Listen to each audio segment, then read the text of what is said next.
as of right now, the Hammond collection is exclusive to Target. Hopefully in the near future, these figures will have a wider release for the rest of the world so everyone can get their hands on them. But I do have a link to order this figure from Target site listed down below in the description.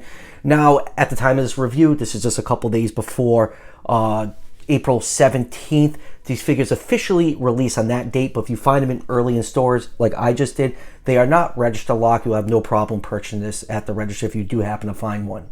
Now to answer a couple questions about the Amber collection. I see it almost every day online.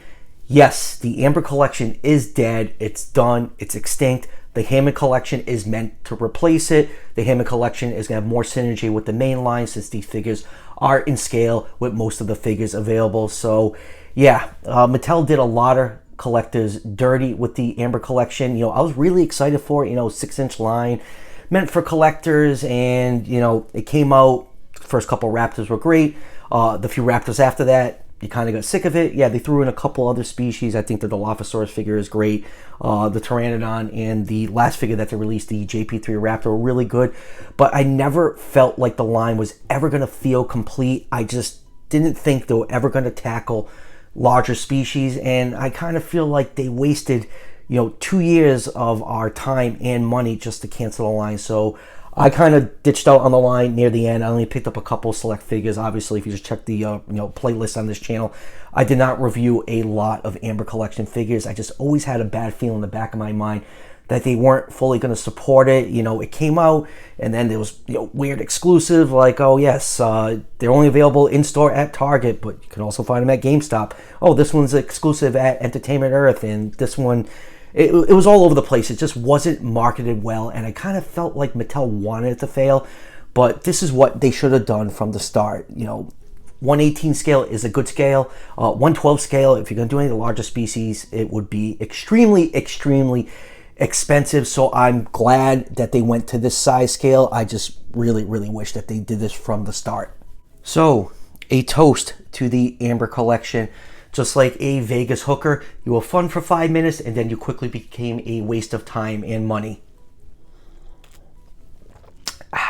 So let's go over the packaging really quick before we crack this figure open. The Hammond style packaging is very similar to the Amber collection. It's done in all black.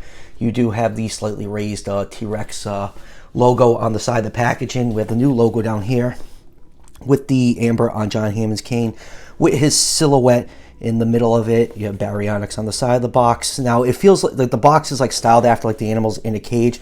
The only complaint I have with the box, I wish it showed off more of the figure. Yeah, you only seen maybe like just about half of the figure. Kind of wish it was more window style like the Amber collection, but I guess they wanted to really differentiate it so people don't get confused if this was Amber collection or not, even though obviously it says it's a Hammond collection. But you know, this is just minor complaint. It's the packaging. Who really cares? Most of us are gonna, you know, tear these figures out. Top of the box, it looks like there's a lock on top of the cage. You got the logo over here. Side of the box, you have this beautiful picture of the Baryonyx all shown off in amber light. You have the Jurassic World Fallen Kingdom logo on the side. Back of the box, you get a nice picture of the figure and the Baryonyx appearance in Fallen Kingdom when all that lava spilled on its head and the thing was magically lava proof. Hammond collection logo on the side. So that will do it for the packaging. Let's crack this thing open and take a closer look. Now there's just one quick assembly step when you get this figure out of the packaging. You see a little notch right here. You just want to line up the notch on the tail, push it in till you hear it click, and there you go. That's a one-time assembly. Once you get it in, it is not coming out. And let's start with this 360-degree view of this figure. Now that's what I'm talking about. I've been waiting for movie accurate, highly articulated Jurassic World figures forever now, and Mattel finally delivered. I absolutely love this figure. You really couldn't ask for more for $20. It's hard to believe that this figure costs $5 more than the Roar Attack figure that it's based off of. It has a nice movie accurate sculpt, great paint apps. Look at that. They painted all the way down to the tail. They painted the thigh. All the claws, the hand claws, toe claws, they're all painted in. It's just a great figure all around, and I'm so impressed with it. I can't wait to see what the Hammond collection has in store for us in the future. We already know we're getting a Rex, a Triceratops. Please, please, please, for the love of God, be bigger than the Roar Attack one. It needs to be bigger to go up against the T-Rex, but I'm super, super excited for this line. I just love the synergy, how these figures scale with all the stuff that's out in the main line. This is exactly what they should have been doing from the start. And, yeah, they had that 2-year, hiccup with the Amber collection, but this is what it's all about. I hope this line sells well. It succeeds. I want more figures like this. And if they crank out a bunch of other species, I'm really going to have no need to pick up stuff from the main line. This is what I want. Nice, movie-accurate, highly articulated dinosaur figures. And let's do a couple quick measurements. This figure is 13 inches long from the tip of the tail to the tip of the snout, and about 5 inches tall. So the Jurassic World Baryonyx is estimated between 24 and 33 feet long. So I'll put this figure somewhere in the 122 to the 130 scale range. So yeah, a little bit bigger than 118 scale, but it looks great next to the human figures, so I'm okay with that. And now let's zoom in and take a look at some of the finer details on this figure, starting with that really nice, Jurassic World style Barry head. It's not what the animal looked like in real life, but this is a Jurassic line, so the figure at least looks like it should in the movies. They did a really good job on here. You have this very dark navy blue paint coat all over the head. Just a little speckle of that metallic blue around the eye. The eye is painted in yellow with a black pupil. The teeth are painted nice and white. Inside the mouth, you do get some nice shiny tongue and gum tissue. Even the roof of the mouth has that plastic gum tissue, and then looking at it from the top, you can see a nice transition of that navy blue starting at the snout, going all the way down to the neck. You have all these crocodile-like scoots all over the neck of the Barry, and then when you get about here, the blue gets highlighted by white paint, and all the rest of the navy blue is all highlighted by white paint to right about the halfway point of the tail. Underside of the figure, the underside is painted white for the throat and the belly. You get some nice large scales sculpted in there. Going down to the very muscular forearms, you can see the very large thumb claw that Baryonyx is known for is painted in. Oh, it's so nice to see painted in claws on a Mattel figure. It just makes a world of difference in my eyes. Going down to the thigh, nice muscular thigh. You have all nice scale detail all over the body and thighs. You got more of that dark navy blue paint highlighted by white. Going down to the legs are nicely sculpted, lots of nice detail. Toe claws are nice and painted, nice glossy dark brown paint used for them. And then going down to the tail, you get more of those crocodile looking scoots, and it's painted to almost the tip of the tail. Another thing that's so nice to see, paint on the tail. What a world of difference it makes. And here is the figure from the top. You can see all that nice scale detail, all those little osteoderms all over the back. Almost looks like the animal is armor plated. And yeah, this is such a cool looking figure. I'm really, really, really excited for this line. It's probably one of the more positive Jurassic World reviews I've done in a long time. Now for articulation, this figure has 17 points of articulation, a little bit less than an Amber Collection figure.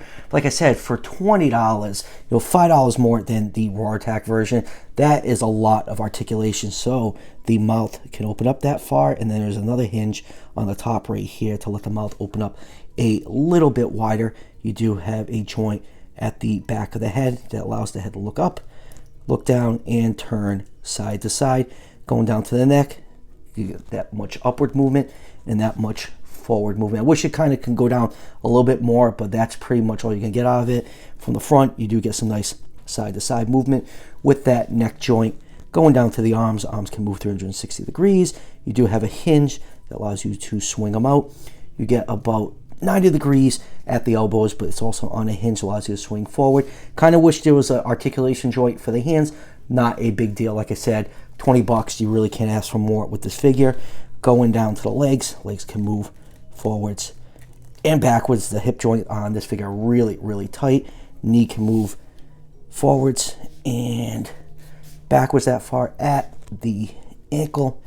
You can move backwards and forwards that far, and then at the feet, you get some rotation, some side-to-side movement, and the feet can move forwards and backwards that far. Going down to the tail can move up, can move down can move side to side. Now the tail is made out of rubber. There's a bendy wire in here. It is a much more durable material than the rubber that they used on the Amber collection. I always felt that rubber was way too thin and spongy. I know a lot of people had the wires pop out on theirs, but this is a much more durable plastic. I'm so happy to see this. I'm glad they didn't carry over that terrible material from the Amber collection over, and you can use that wire to bend the tail into different positions. So yeah, this thing is cool. This, like I said, exactly what I was looking for in a Jurassic franchise figure. Just loads of articulation, and they're a ton of fun to play with. And moving on with comparisons, first up here it is with Kenji from Camp Cretaceous, and I love how these figures scale so well with the mainline human figures. This is going to be fun going forward.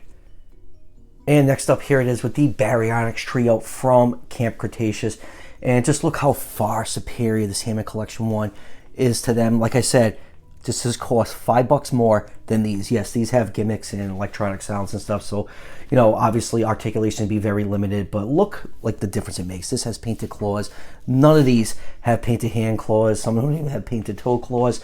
I hope Mattel is repaint happy. I hope they repaint this Hammond one so we can get the rest of the Baryonyx trio, Limbo and Grim, in Hammond Collection Articulation.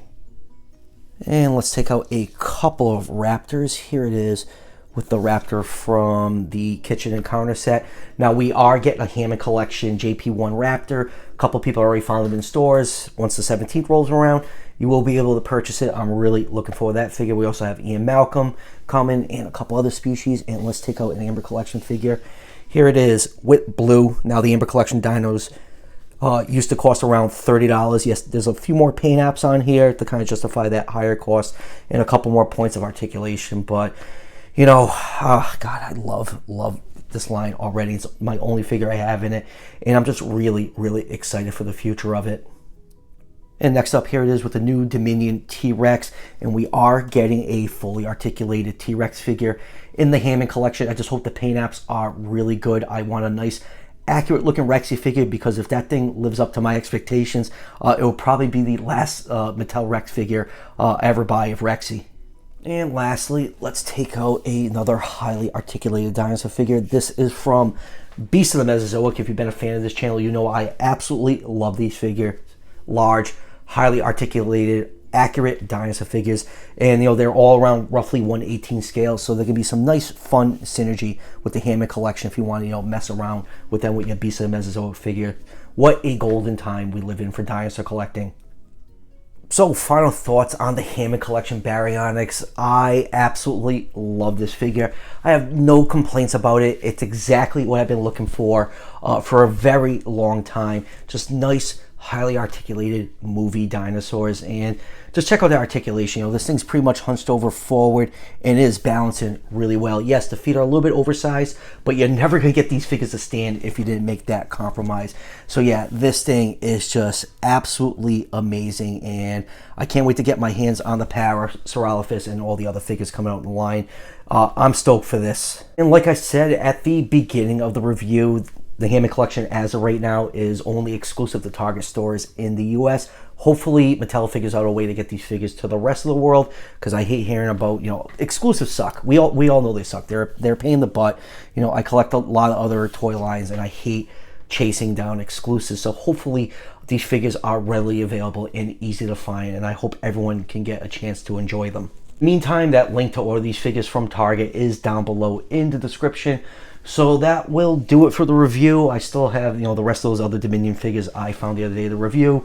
The 17th is rolling up really quick. I'll be out hunting first thing in the morning. Hopefully I can get my hands on every figure I'm looking for. So be prepared for a lot of Jurassic World Dominion reviews on the channel in the near future.